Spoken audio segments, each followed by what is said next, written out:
السلام علیکم ورحمۃ اللہ وبرکاتہ ناظرین،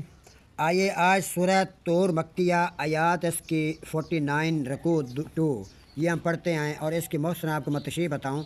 یہ اللہ تعالیٰ سورت کی ابتدائی لمحات پہلے ہی لفظ میں وَالطُّورِ قسم ہے، طور کی، طور ایک پہاڑ ہے، طور سینا کے پہاڑ، اس کی قسم اٹھا کر اللہ تعالیٰ کہہ رہا ہے کہ جو کتاب میں لکھی ہوئی اور آنکھ میں جو کھلا آباد اللہ تعالیٰ کا گھر یعنی کہ کعبہ بیت اللہ کا ذکر کیا گیا کہ اونچائی اور اس کی چھت وہ کہ جو آسمان اور لبالب بھرے سمندروں کی طرح یعنی کہ ستارے، اللہ تعالیٰ کہہ رہا ہے، بتا رہا ہے کہ دیکھو تم پھر بھی میرے عذاب سے نہیں ڈرتے کہ میں اتنا کچھ کرنے والا ہوں، کیا ہوا ہے کہ ایک چھت ستون کے بغیر میں نے بنائی ہے جو ستاروں سے بھری ہوئی ہے، جو ہر چیز اپنے ٹائم سے آ رہی ہے، ٹائم سے جا رہی ہے۔ آسمان لرزے گا جب یہ کل قیامت کا دن ہوگا نا، اس وقت آسمان بھی کانپ جائے گا۔ آج ستون کے بغیر لبالب ستاروں سے بھرا آسمان قیامت والا دن وہ بھی کانپ جائے گا، سخت اور لرزے گا، پہاڑ چلنے شروع ہو جائے گے جیسا کہ انسان جانور ایک چلتا ہے۔ اور اللہ تعالیٰ کہا میں چلنا جانتا ہوں، چلانا جانتا ہوں، بنانا جانتا ہوں، چلانا بھی جانتا ہوں، اور وہ دن بڑا ہلاکت والا دن ہوگا۔ جو فضول بحث کرتے ہیں نا، نہیں جی نہیں آج کل کیا ہے جی، کچھ بھی نہیں ہوگا جی، اللہ تعالیٰ کل دیکھی جائے گی قیامت آنی ہے، کب ہوئے گی کب نہیں ہوگی، نہیں بندو، اللہ کے بندو،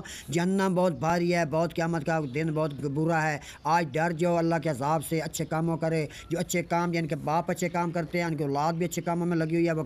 قیامت والے دن ان کی شادیاں حوروں میں سے ہو جائیں گی، بڑی بڑی آنکھوں والی ہوں گی، دودھ کی نہر ہوں گی، شہد ہوگا، تو جو جہنم میں جانے والے برے کام ہیں وہ جہنم میں جائیں گے۔ آئیے قرآن مجید کی اس سورۃ طور کا کچھ حصہ میں آپ کو پڑھ کر سناتا ہوں، ترجمہ کرتے ہیں۔ بسم اللہ الرحمن الرحیم، شروع کرتا اللہ تعالیٰ کے نام سے جو بہت ہی مہربان نہایت رحم کرنے والا ہے۔ وَالطُّورِ قسم ہے طور کے، وَکِتَابٍ مَّسْطُورٍ اور ایک کتاب کی جو لکھی ہوئی ہے، فِی رَقٍّ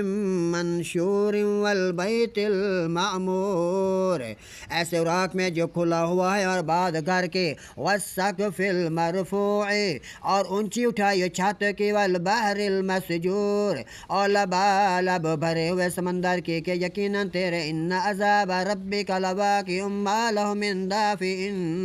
یقیناً تیرے رب کا عذاب ضرور واقع ہونے والا ہے، آئے اسے کوئی ہٹانے والا نہیں۔ یوم تمور السماء مورا وتسیر الجبال سیرا